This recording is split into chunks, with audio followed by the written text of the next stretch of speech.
Signs of discomfort, quick micro expressions of contempt. They're glancing at your lips a lot. How can you develop these people reading skills?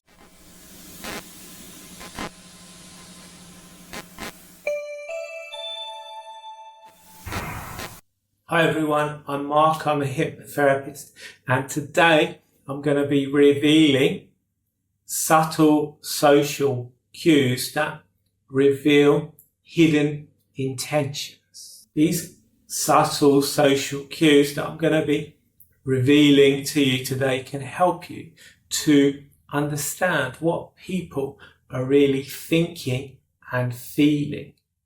You're picking up on these signals constantly, even if you don't realize it. That subtle shift in someone's posture, a micro expression that flashes across someone's face, or the way they position themselves in a group setting. It all tells a story. Before we jump into the specific cues, it's crucial that you understand a person's baseline behavior.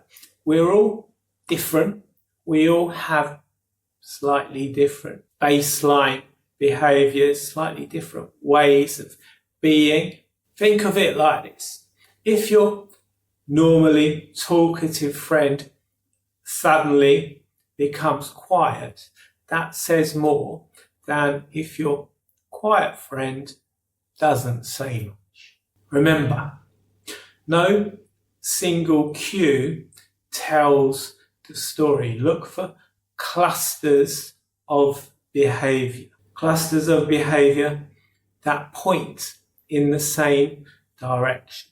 Let's start with comfort versus discomfort. When someone's comfortable, you'll notice open posture, relaxed shoulders, natural gestures, smiles that reach the eyes. Signs of discomfort might involve blocking the arms, holding objects in front. For example, if you're in a bar, someone's standing there with their drink, not putting it down, that might be a sign of discomfort, that they are blocking.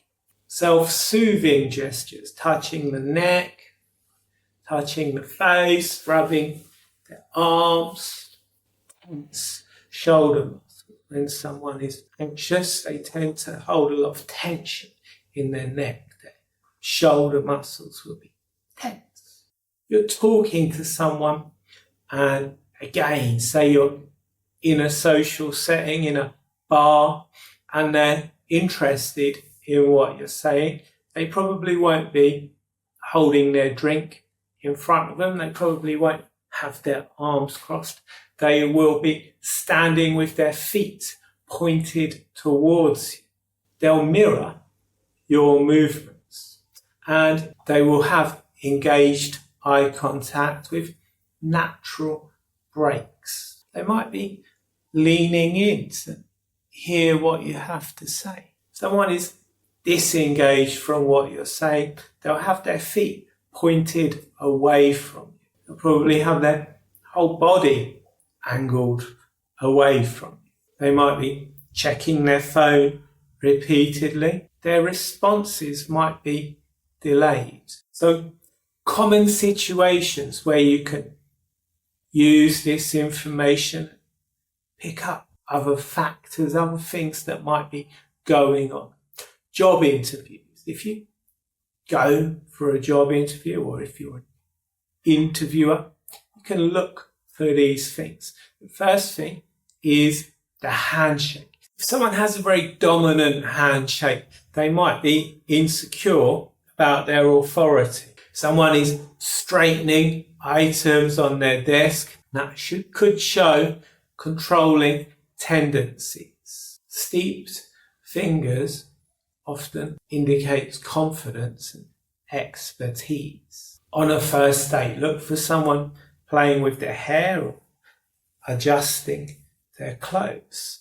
That could show someone is very self-conscious, or it could show they are attracted to you. If someone maintains eye contact while drinking, that's a sign of trust. If you're talking to someone and they're glancing at your lips a lot, that could be a sign of romantic interest. Could also be a sign that they're deaf and lip reading. If someone's constantly checking the surroundings when you're on a date, could mean they're looking for escape routes or better options. In a business negotiation, a sudden increase in questions might mean that they're stalling. Someone's leaning back with their hands behind their head. That shows confidence and potentially arrogance. Quick micro expressions of contempt could indicate that they're not taking you seriously. Even in the digital world, it's possible to pick up on subtle cues. Things such as response pattern, changes in writing style, using more emojis, using less emojis, use of punctuation or not using punctuation. Let's bust some myths. If someone has their arms crossed, it doesn't always mean they're defensive. They might just be cold. In NLP, there's this idea of eye accessing cues.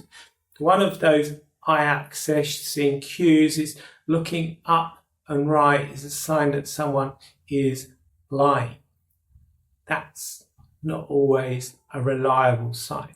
Again, you need to check the person's baseline. You need to know them a little bit before you can start to use those eye accessing cues to understand what they're thinking. Even fidgeting doesn't always indicate nervousness.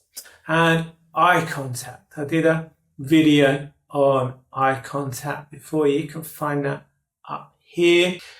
Lack of eye contact isn't always universal. It could be due to cultural differences. So how can you develop these people reading skills? Practice the baseline observations. When you're with friends, notice their mannerisms. Just observe their normal behaviour patterns. This exercise number 2, cluster detection. Look for 3 behaviours or more 3 behaviours that align before making any assumptions. Practice exercise number 3, context. Always factor in the environmental and social, cultural situation. Remember, use these powerful techniques responsibly. Don't manipulate. Stay humble. Respect privacy. Understanding social cues isn't about having power over others. It's about becoming more empathetic.